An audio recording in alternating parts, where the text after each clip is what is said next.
Hey everybody, Ugly Shader here with another YouTube video. And today, like the last couple's not a tutorial, it's gonna be, well, hopefully a pretty quick rundown of the uglyPatterns node group. If you don't know, it's just a node group I put together to allow you to easily generate patterns, lots and lots and lots of different types of patterns. There's a free lite version, which is, obviously a cut down version, and then there's the pro version for $3, so pretty cheap at least. Anyhow, let's go ahead and start looking at this node group. Now, if you have the Pro version, when you open the blend file up, it's going to look like this. The free version is going to look like this. Regardless of which one you have, I suggest opening it in 2.91.0. That is the last version they were modified or edited in. So just to avoid any problems, I'd suggest opening the blend file in those versions. Now, for normal use, you don't have to open the blend file. You just append it to your scene or your current project. But if you do want to open them, and you can, I put some examples together in them. As you can see, there's a bunch of tiles and the node groups being used for all of them and stuff like that. So there's examples available in both of the blend files, whether it's the lite version or the pro version. And yeah, you can open them up, play around, try and figure out, how a pattern was made based on its current setting configurations and stuff like that. But for normal use, you just append it to a scene. And yeah, just to avoid any problems, I'd recommend if you are going to open it in 2.91.0. And as always, make backups first. That way, if anything does go wrong, hey, you got backups, so no worries. All right, so I'm going to try and keep this under half an hour, but no promises, because the pro version of the node, which is what we're going to be covering, is a little bit longer than four principal BSDFs, if I remember right. That, or it's right about the length of four principled BSDF nodes, which honestly, when you think about it, isn't too bad. I've had plenty of material setups that had multiple BSDFs, but for a single node, it's pretty long. So this may take us a quick minute to get through. The lite version obviously isn't quite as excessive. It's got like 40 something settings. It's about the length of two principled BSDFs, maybe a little bit shorter. The Pro version has a bit over 100 settings, and we'll go ahead and start up at the top with the object chord correct, but to start with that, we'll go ahead and throw it into a fresh scene. So we'll come over here to just a normal Blender scene. I'm going to get rid of the light and camera because, well, we don't really need the camera. And I'm going to add a sun lamp in. Just rotate it a pinch on the X and a pinch on the Z, so it's kind of pointing at the corner of our cube here. And we will switch over to rendered view. Now this does work in Eevee and cycles. However, in cycles, sometimes the textures can take a minute to update if you're making changes to the node network. Not so much playing with sliders, like if we, not the text file. If we come over here, we are currently in cycles. If I switch this over to Eevee, we might get an example right off the bat when I switch this. Things might go white with a black background and then take a moment while they update. And yeah, you saw that flash real quick. Thankfully, it was really quick. Unfortunately, it's not always that quick. Sadly, this is kind of a large node group. There's a lot of math going on in there. So because of the way Eevee pre-renders everything, basically, sometimes it takes it a second to think about things before making the update. So for example, if we we slide these over a little bit, get rid of this checker texture, and as you can see, this center cube here went to nothing. Let's throw a brick texture in there, plug our vector in, and okay, so when I let go of the mouse button, well, I'll start counting and we'll wait to see how long till that cube stops being solid white. And 1. So about a second or so. That's decently quick. I mean, that's not a real long wait. But if you got it on a bunch of objects and you're playing around and let's see, how about color, brightness, contrast? Have to wait for our update. We wanted to adjust the RGB curves, we'll say. So we drop one of those in and we wait for our update. It's just, I get tired of waiting for that couple second update or that second update, depending upon your system. So when I work on it, I tend to work on it in cycles. Sure, you have a little bit of pixelation and stuff like that when it's updating, but it's an instant update. So that's just kind of my preference. Anyhow, back to our empty scene. So yeah, that's why I switch over to cycles. It's again, it works in EV, it works in cycles. I just prefer to work in cycles.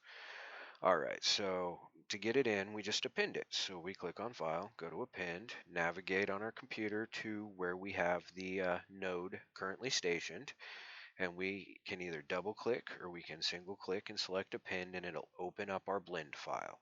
Sorry, not where we have the node located, where we have our blend file located. What we get is a list of everything that's in our blend file. Yours might be in just a normal list form. I like the thumbnails in case I'm working with pictures. It's all personal preference. What we want is node data, and that is in the node tree folder. And if we open the node tree folder, you can see uglyPatterns Pro is all that's there. If it's the lite version, it'll say lite instead of pro. Either way, it's what we're after. Now you can single click it and select append, or you can just double click and in you go. Now, right off the bat, nothing changed. And that's because while we did append the data to our blend file, our current project that we're working on, there's nothing that's, using it right off the bat or anything like that. So we're not going to see any obvious changes. I'm going to go ahead and just add a split here and switch this over to the shader editor and select our cube. Now our cube has a principled BSDF. Again, this is just manipulation of vector math, so it doesn't matter what shaders or material setup you're using. This is just to manipulate vector math. So let's go ahead and grab a texture, and I'm going to grab a checker texture because it tends to work pretty good for illustrating various aspects of the shader or the node network. I'm also going to go ahead and throw like a Voronoi texture in here for playing around with for some of the options because it'll illustrate things better, like they'll have their moments to shine. And I know that this Voronoi texture is going to be kind of faded, so I'm just going to go ahead and multiply it by itself once or twice to increase its contrast. And then I'm just going to multiply it by like 2 or 3 to make it brighter. I could have done that with a color ramp node, but the color ramp removes portions of the range of black to white, by restricting the black or by restricting the white side as you clamp it. And I don't want to remove any of the range. I just want to intensify it. So that's why I used those. Like to give you an example, if we look at our cube here, this is just the Voronoi texture. If we look at it through one of the multiply, we have a bit more contrast. Look at it through another multiply, again, we have more contrast. And then if we look at it through the end one, it just brightened it up a bit. So all of the original, white to black range is still there. We've just, basically bumped up the contrast.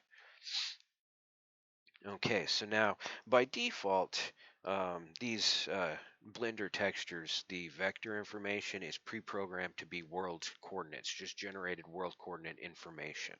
And that means that if we're going to plug anything into these, we're going to have to tell it what kind of coordinates we're using. I mean, if we just grab a mapping node here and plug it into the vector, it goes black because it's like, great, you're modifying the vector information, but you're modifying it from what? It's no longer using those predefined generated coordinates, and therefore it wants to know what kind of coordinates you're using.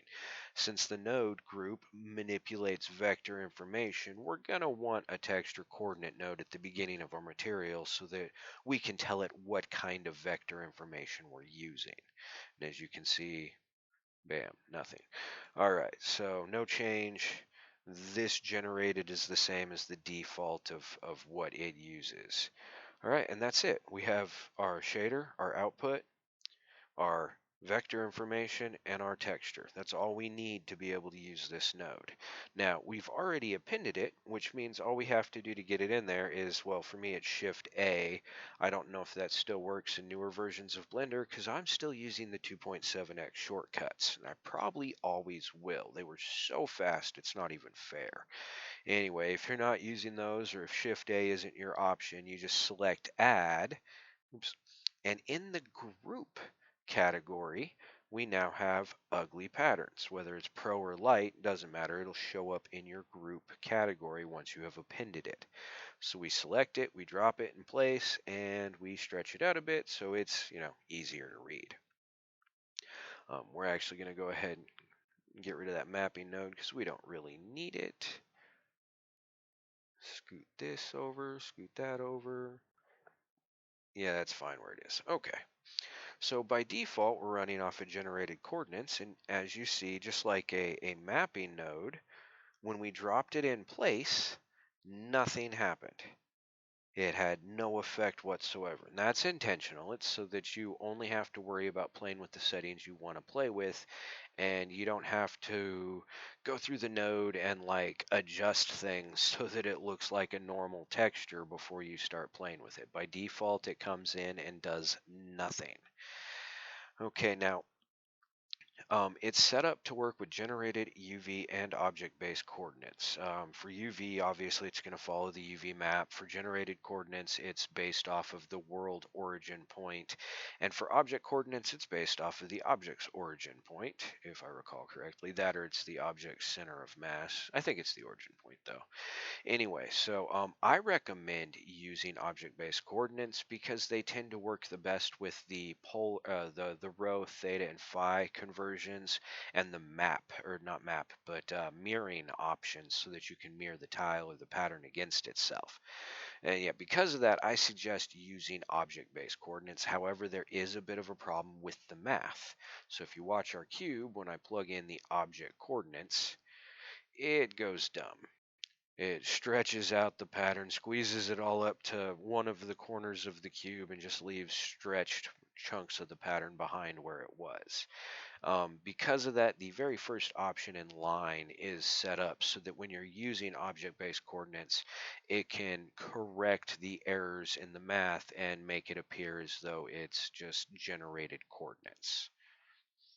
So as you can see, generated coordinates directly from the texture coordinate node versus the pattern node with the object correction on, done. No changes, it's, perfect. Now technically by default, object coordinates have double scale, but I just went ahead and cut that out so that you don't have to worry about it. All right, so we're using object coordinates, and I should probably pick the object that we're using.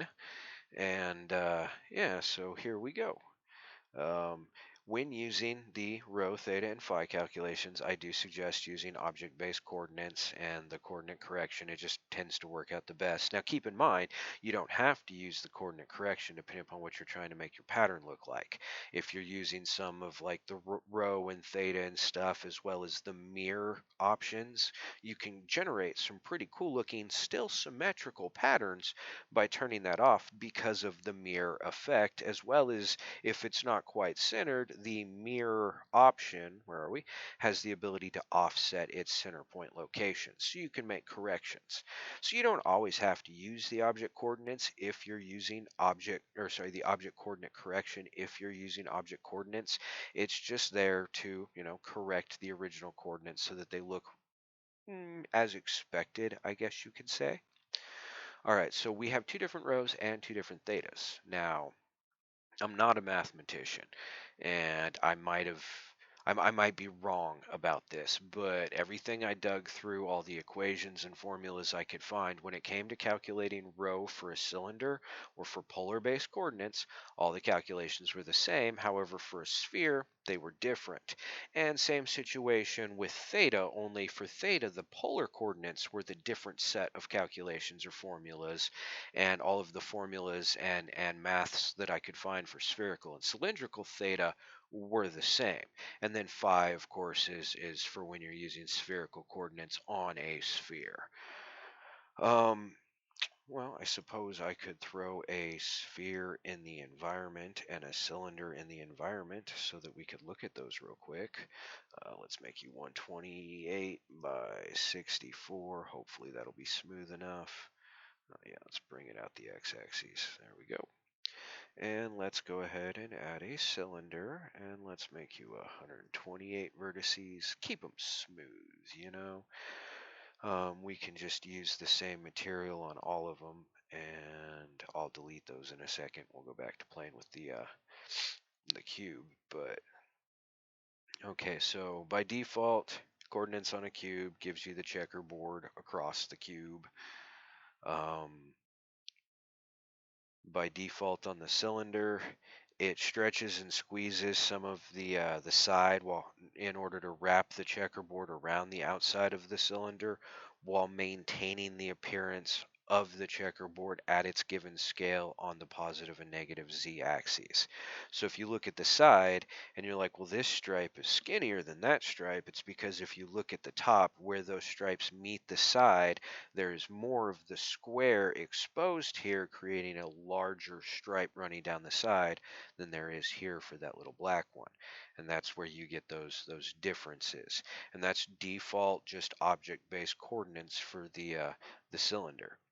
Now, if we come over to the sphere and switch this to the sphere, you can see that, well, we have a checker pattern on top that gets cut with a kind of weird circle, a checker pattern on bottom that gets cut with kind of a weird circle, and then the exact same thing around the four cardinal sides of our sphere overlapping each other, producing this band in between the two circles where they overlap. And that's just default sphere coordinates. So let's come back to our cylinder, and now traditionally we'll use cylindrical coordinates for a cylinder. Now keep in mind, you don't have to. And the cylindrical coordinates and the polar coordinates and the spherical coordinates look really cool on cubes when they're used on cubes, and polar coordinates or cylindrical coordinates on a sphere looks cool. It depends on the type of pattern you want. Just because you're using a sphere doesn't mean you have to use spherical coordinates. It's all a question of what you want this pattern to look like when it's all said and done. But yeah, so for a cylinder, if we turn on the cylindrical coordinates, we get this, which is the rounded version of a checker pattern, nice and laid out on the top, and then we get the wrap of the checker pattern that corresponds to what we have on the top running down the sides, and of course the bottom is identical. And now if we come over here, let's turn that back off and switch you back over to the sphere, and we turn on our polar coordinates. As you can see, that took the top and bottom of our sphere, or aka the poles, and stretched and manipulated the checker texture so that it met at the very, very center of our poles and then stretched out around our sphere from there. Now we can turn them off and turn on the spherical, and we'll add phi because it is a sphere. And as you can see, again, we still have technically a checker pattern, but now it's expressed similar to how the cylindrical coordinates would express it on a cylinder, only coming around the exterior. Now we have just these circles. And yeah, again, you don't have to use spherical coordinates just because you're on a sphere. Polar coordinates look cool on a sphere. We come back over here to this cylinder, make sure we're set up on the cylinder, and let's turn on the spherical coordinates. Now, basically, that's very similar to the polar coordinates, but it's treating the top and bottom differently. As you can see, if we turn those back off and turn the polar on. Oh, wait, no, sorry. We want polar there. So we still have this rounding out of the checker pattern occurring. We don't need that polar on because cylindrical coordinates. So yeah, we still have that same effect of the rounding out. It's just done differently. And then of course when we turn on phi, it's adding the spherical coordinate setup to the body of the cylinder as well. And as you can see, we just kind of get a mirroring effect out of that, where it's like making the pattern much wider for this section and then mirroring it against itself, and it's squeezed the top and bottom portions down. And yeah, heck, let's go to this cube And what do we got on? We got spherical rho, spherical theta, and phi. So we're running full spherical coordinates. And as you can see on a cube, it looks really good. So don't feel like you have to be limited to, well, I'm using these coordinates because that's the shape of the object I'm working with. It really doesn't matter. Just so long as, if you're using object coordinates, you have the right object selected and stuff, you can generate a large variety of patterns by using coordinate conversions for objects that they weren't originally intended for. Let's go ahead and get the sphere and circle, cylinder out of there, and let's go back to just focusing on this cube here. Okay, so those are our coordinate conversions. Next, we have tiling options. And this is one of those where we're going to switch to the Voronoi texture because it'll illustrate this next portion better. But then right at the end of it, we're going to switch back to the checker because the checker is a centered symmetrical pattern and that can cause some problems with math. But we'll talk about that in a second. Okay, so we have tiling on the X, the Y, and the Z axes. Now, as it's set up, there's two different types, and they're controlled by scale type 1 and scale type 2. Type 1 of the tiling, if I just go ahead and hit 2 like this, you can see we now have half of our original image, and then it starts back over with half of our original image. And if I move this slowly, you can see it's quite literally taking our original texture and just sliding another copy of it over the top. When it gets to the center point, or aka two tiles, it'll start bringing a third tile in. This is set up to work on whole numbers. If you want the two tiles and you want it perfectly centered, simply set it to 2. If you want 3 tiles perfectly centered, set it to 3, or 4, or 5, so on and so forth. At 10, it pretty much maxes out. Anything past 10 and the tiles, I actually have its amount locked there. But if we go to 11, 15, 20, I was gonna say at a certain point it literally just it starts looking horrible. If you ever want to change the given range, like this one is set at 0 to 10, if you ever want to change the given range, simply open the node group up, press N to bring up the properties window, select the node option up here, and all of the properties, the inputs on the node group are listed right here.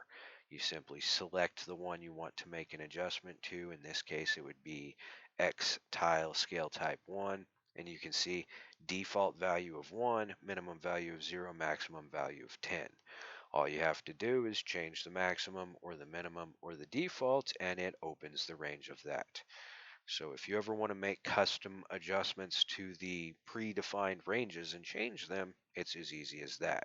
And then when you're done, up in the options for your shader editor window, there's a little up arrow. Simply click on that and it returns you to the previous level of your view.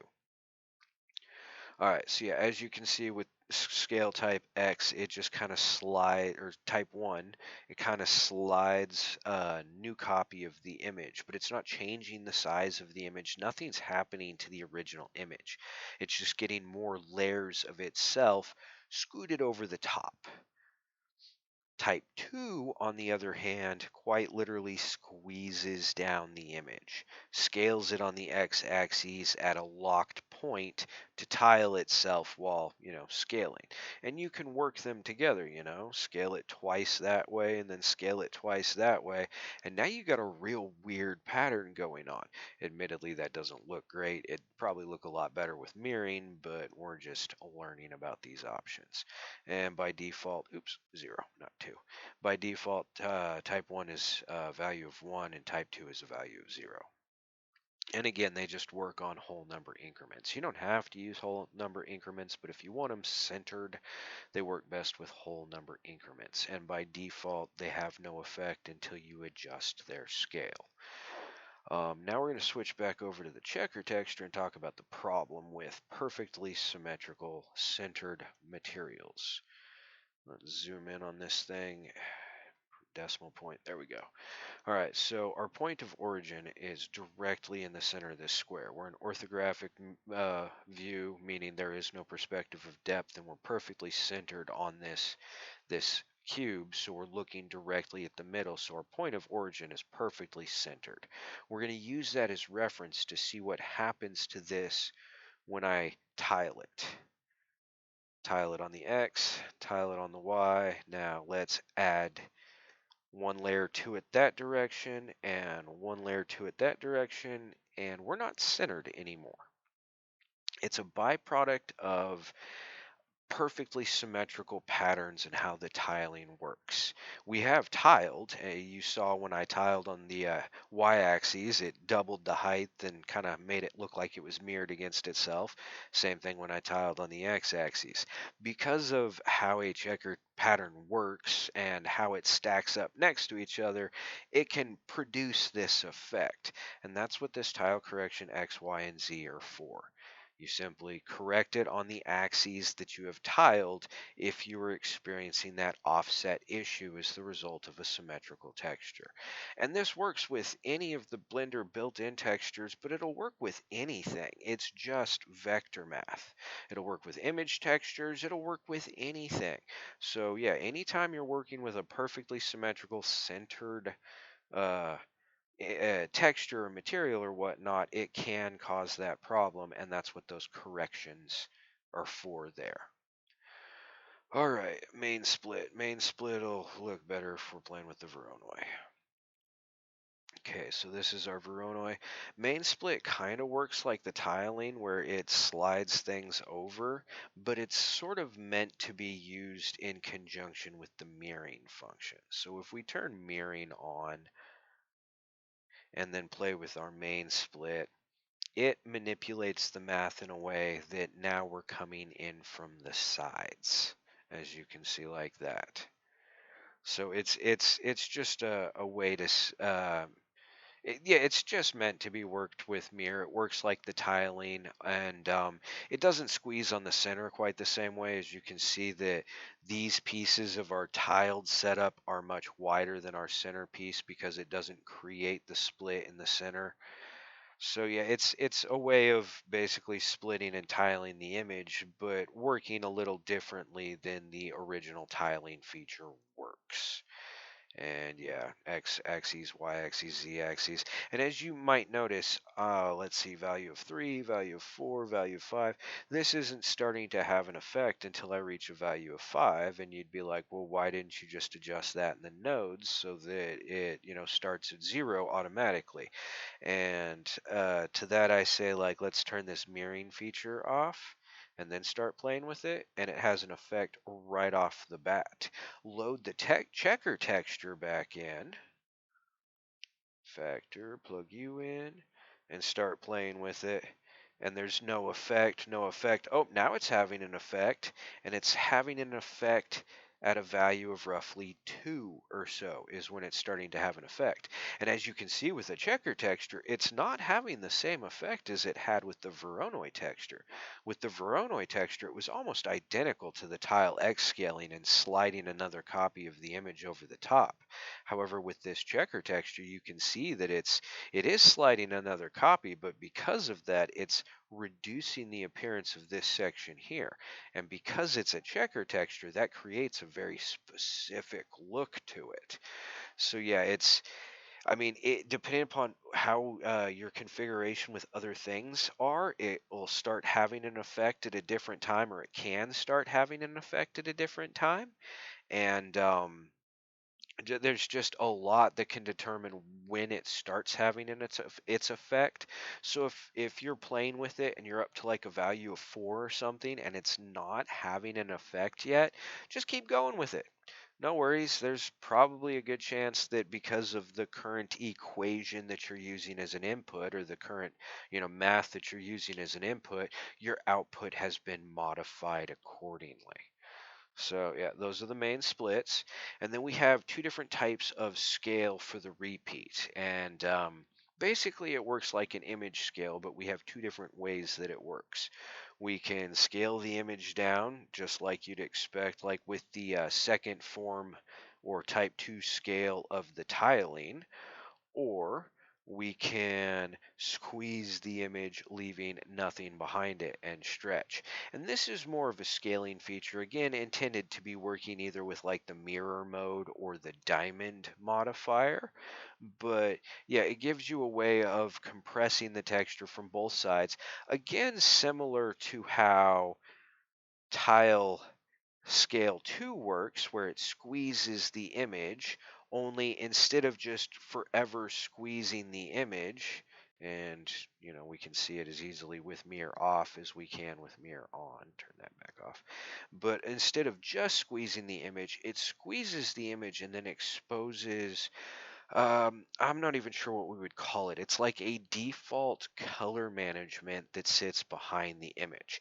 And there's a lot of different distortions as we go through this that are going to expose a different pattern behind the image as it squeezes the image down.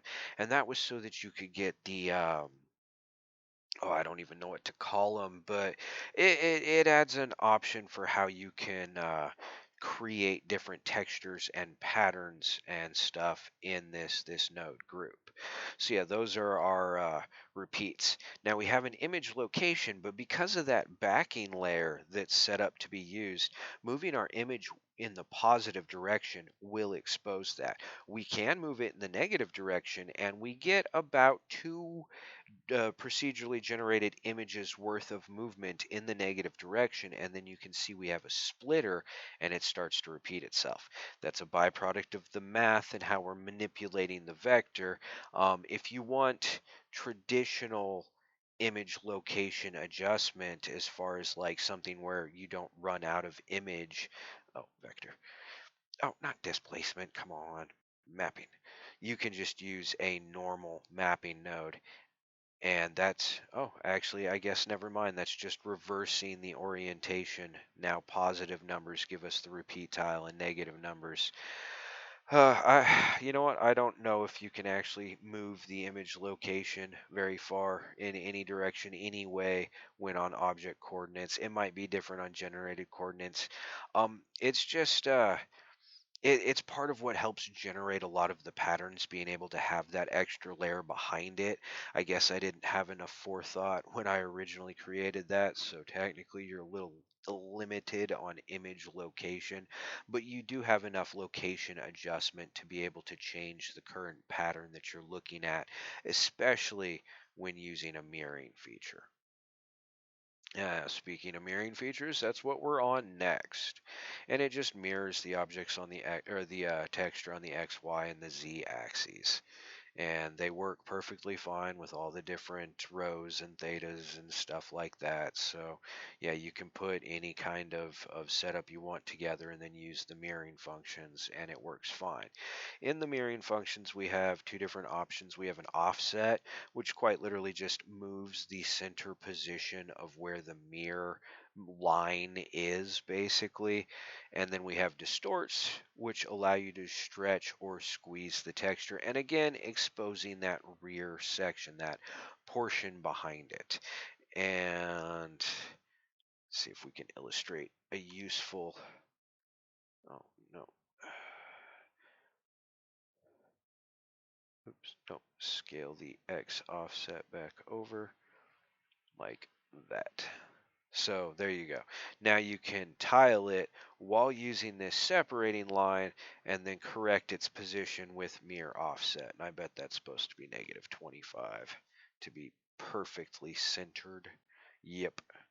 So yeah, having that backing layer opens up a lot of new options for how you can squeeze or stretch and distort these different materials or textures in order to generate a larger variety of patterns. It's all about the options, dang it. I wanted the user to have a ridiculous amount of options. So yeah, those are distortions for the just the mirror modifiers. And you know what, while we play with the rest of these distortions, we're probably going to leave the mirroring on. However, there will be situations in which that causes problems. And there are some options that don't actually work without mirroring on, simply because they either need some of the negative numbers in the math to have an effect, and when you're mirroring it, you get that larger range or whatnot. Or there's on a few occasions a certain function of the node group that gets bypassed depending upon what other features you're using because of potential conflicts and math that was going to result in, like, somewhere down the line a node trying to divide by zero and stuff like that. We don't want those kinds of problems. So, for example, with all the mirroring off, Distort 10 doesn't seem to have any effect. But if we come up here, whoa, past it, and turn our mirroring back on, then all of a sudden Distort 10 has a very obvious effect. So some of the functions will not work. And don't worry, it's not you or you didn't break it, nothing like that. It's just either a limitation of the math trying to prevent, an impossible mathematical equation, or there are situations in which your answer is the same even though you turned on a new feature. And that's because there's a fair bit of, like, trigonometric function in the node group, and you'll run into situations where, well, the cosine of this is 45 degrees, and then we add this to it, and now it's 38 degrees, and then we subtract something from it because we want to modify it because, well, it's just a slider in our node group. And because of how we're changing it, well, the cosine's still 38 degrees. It didn't change that particular type of or part of the equation, or as a result the answer, and therefore we do not see an effect. So yeah, if you go to play with something and you're not seeing an effect, it's very possible that it's either being limited by one of your other selections, or it's dependent upon another selection that's not currently on. Very few of them are going to catch you off guard. Like, I think Distortions 8, 9, and 10 don't like to work when mirroring isn't on, but they might work when diamond is on. I don't remember. No, so yeah, they're probably mostly just dependent upon mirroring. It is, if it was only dependent upon mirroring, I probably would have listed it while I was building it. So there's probably another combination of settings with the tiling, the split, and the rotate and phi conversions and stuff like that, where distortions 8, 9, and 10 do have an effect without mirroring on. Um, Off the top of my head, I couldn't tell you exactly what combination. Unfortunately, there's like freaking over 100 options here, and you start to lose track. Anyway, so um, we're going to go ahead and turn mirroring on while we run through the rest of these settings, though, because most of the distortions are meant to be worked with a texture that's mirrored. So distortion 1, we squeeze in the middle and squeeze far enough, we expose that background underneath. And the way distortion 1 is squeezing is it's quite literally deleting whatever's hitting at that middle line, just making it disappear. And you can see if we start going negative, we actually stretch out from the center and expose that backing. Distortion number 2 is just stretching. And yeah, we can go the other way and go both ways with it, but you can see it's not deleting what's in the center. It's just squeezing it down to nothing. Distortion 3, as you can see, we kind of squeeze and delete, but then we overlap and pull back out. I don't know how to describe it, but again, another type of distortion. And it does have a stretch option so that once it's distorted, however far you want to take this through its 0 to 1 range, you can then continue to modify it further with the stretch option. Distortion 4. Again, we're squeezing in the middle, and this one's like Distortion 1, where it's just deleting out what's in the middle, but it doesn't end up bringing that empty background in on the sides, and near the end of it, it starts to work like Distortion 3, where it overlaps itself and pulls back out. Oh, and it's got its own stretch feature too. So you can modify once you have it on, and the stretch will let you, as you can see, distort it far enough to expose that backing layer. Number 5, splitter. As its name implies, it splits what you have there, creates a bunch of lines, almost kind of works like the pattern, or I mean the tile. But as you can see, we're looking at like the image as it was, but it's stretching out and the splits are kind of overlaid over the top of them almost. So it's unique. I'm gonna have to invent a whole bunch of new words to start describing this crap. And it's got its modifier as well. It's like a stretch, but it's more of a shift. We got our Distortion 6, which is just a hard squeeze. Doesn't delete anything, just squeezes it down. But while it squeezes the inner 50% of the cube, the outer 25% on each side is just getting stretched out. So it's a squeeze and stretch, I guess you could say. And it has its modifier, which actually pushes in the opposite direction and gives you, more customization options. Distortion 7 is a stretch, stretches along here, but it's pushing in on the corners, and it's got a modifier. Sorry, we're kind of getting fast with this now, but that's because a lot of these are just stretch and squeeze. Distortion 8 is another stretch. It's stretching in the corners, but instead of like stretching from the point towards the center, it's stretching along the edge or squeezing along the edge, and it's got its modifiers too for the X, Y, and Z axes. Distortion 9, it's another one that stretches from kind of the corners, but it stretches on like a 45-degree curve as it stretches in. Oops, I wanted to go down with you. More or less leaving the center of the image unaffected. And yeah, it's got its modifiers as well. And then we have Distortion 10, which is probably one of my favorite. It like leaves the center unaffected and only kind of affects the edges, but drastically affects that 25% or so in between them on, the stated axes that you're stretching on. It's probably my favorite out of the basic distortions. And of course, it has its modifiers for controlling how much stretch it has. Oops, no, X. And then we get into the diamond. And kind of like the mirror. Where were we? There we are. The mirror and the mirror offsets. The diamond has all this stuff underneath it that does nothing if the diamond is not turned on. So trying to adjust any of these is pointless if the diamond is not on to begin with. And we're actually going to go back to the checker texture because I think it illustrates the diamond effect much more better. Much more better. More better. I can't believe I just said that. Oh well, all right. So we're going to go ahead and turn mirroring back off. I mean, it works with mirroring on, but you don't need mirroring on for the diamond to work because the diamond is using its own form of mirroring. It's mirroring across the X and the Y from this perspective, but instead of just getting a mirrored image, it's kind of rotating it on 45 degrees for each of the four sections, giving us that diamond. What you might have noticed while I was turning it on is that when two of them were on, we didn't have a diamond. We didn't have much of anything. We just had some stripes.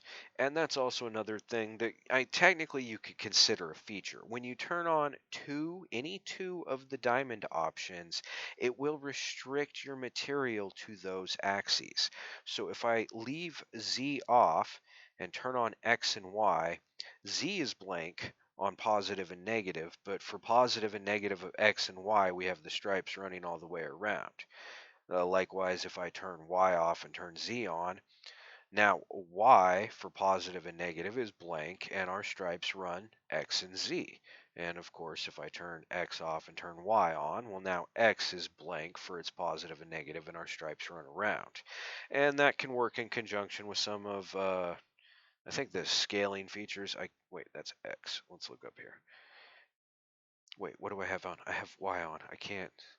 So yeah, I guess maybe scaling features won't work with that. I haven't played with that much. I just thought it was a unique characteristic in which, yeah, it will literally cut off anything that you're not using. If you only turn one on, you get a weird kind of I don't even know that occurs on the positive and negative of what you've turned on, and then you get like a tiled stripe across the other sides.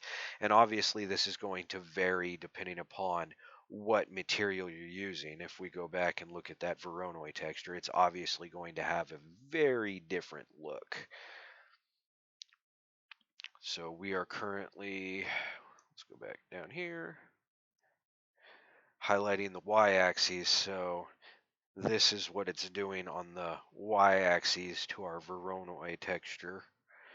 And this is what we end up with on our x and our z, which is obviously mirrored now and wrapping around. And yeah, I don't know how to explain it, but I'm sure somebody's going to come up with a use for it. So instead of having all three of the diamond axes on one control so that they just all turned on at once, I figured I'd go ahead and leave the X, Y, and the Z open for individual use. And as you can see, we turn all three of them on. And even though we don't have the checker texture, we still get a nice diamond modifier out of it. Let's go back to that checker texture. Oh, before I do that, sometimes, yeah, I was going to say with some materials, the mirroring doesn't have much of an effect when diamond's on.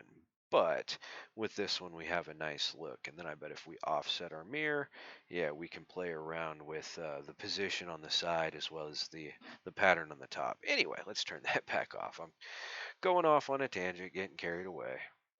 So much for keeping it under a half hour. Haven't been looking at a clock, but I'm sure we're past 30 minutes now. Good thing we're almost done. All right, so with our diamonds on, we have a distort 1, which kind of squeezes on the x-axis, a distort 2, or sorry, I guess that's y-axis, a distort 2, which kind of squeezes or stretches on the y-axis, which can, going into small numbers or negative numbers, create some really unique effects, more so with other textures than the checker texture. Get a lot of ink blot effects going on out of like moose grave or noise textures and stuff. Okay, then we have a Distort 3, which is just a unique kind of stretch, and then we can modify it from there.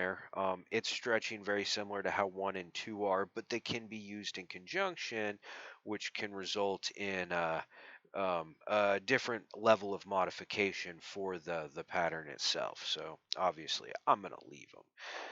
All right, let's go back to 1, 1, 1, or your defaults, or wait, no, 0, 0, 0. Yeah, no, 1, 1, 0. Those are your defaults. Okay. Um, and then we have 4, which kind of pulls everything straight. You can use it in conjunction with 3, if I remember right. Or maybe you can't. Why is 3 not working all of a sudden? Do I need to crank you? You'll have to forgive me. Most of the time I have the mirror modifiers on, so I'm still not used to everything that doesn't work with mirror modifiers off. Anyway, I'm gonna stretch you to there. Why are you not? Okay, put you there, put you there. Oh, duh. It's because it doesn't have an effect unless I turn you on, because its default value is 0.5 and I set it to 0. That's why I wasn't seeing anything. Oh, I'm sorry. Okay, so yeah, you can use 3 and 4 together and you can actually end up with like an inverse diamond sort of setup depending upon how you play with their angles and stuff like that. So again, just distortions for the diamond feature. And of course, it's not like it's just the diamond feature set up like this.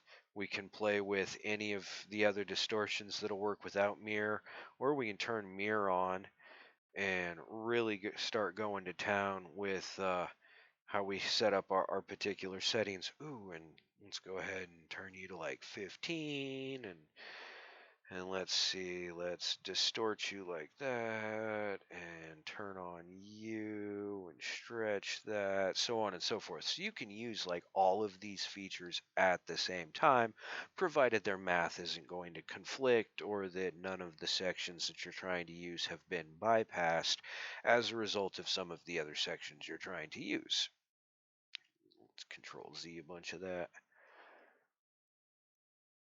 Let's see, let's 1, 1, 0.5, 0, 1. Yeah, those are all those defaults. Okay, and then we have the last little bit here, which is tiling scales when you have the diamond modifiers turned on. They don't work when you don't have the diamond modifiers turned on, obviously, because they're part of the diamond setting, but they give you a final tiling point where you can take like the entire uh, pattern that you have generated and tile it once more. Whereas this tiling tends to take effect before the modifiers get applied. This tiling will take effect after the modifiers get applied. And scale 1 tiling is quite literally just a squeeze, and it's all on whole number increments: 4 diamonds, 5 diamonds, 6 diamonds, so on and so forth. Same thing with Y. So that's that tiling setup. And then tiling setup 2 is, here, let's go back to 1 and 1. And so we have, if I tile this 2 and 2 here, oh, sorry, my phone's going off. Okay, so this is a tiling of a 2 by 2 grid of our current pattern and how it has affected it as it's tiled. We have a black square in the middle with a white square in the very center of that, and a large white square around that. And then we have 5 squares touching the 4 sides of that square that are an inverse of that. Well, let's set these back to 1 and set the other set to 2. And as you can see, we have tiled again. We now have another 2 by 2 grid of tiles, but it's a completely different appearance. And that's why both of these are here. They both squeeze and scale the material for the sake of tiling it, but this one's kind of like just a straight squeeze and scale, whereas this one stacks and squeezes very similar to how the tile scale 1 does it, but it does it in a, somewhat different manner. So depending upon which scale you use, you create a very different tiled appearance. And that's it. That's all the freaking settings in that. Hopefully, yeah. Yeah, I think we're good. And yeah, if you did pick up the free, don't worry, they're pretty much all the same. It's just a lot less. We got one set of tile scales, the image scales, the location, the mirror distortions and offsets, and then just the distortions up to the splitter. That's it.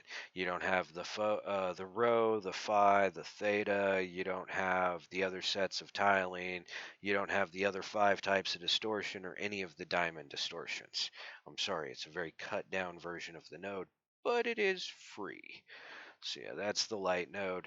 This is the pro node. They all just get added through pending. Those are the settings.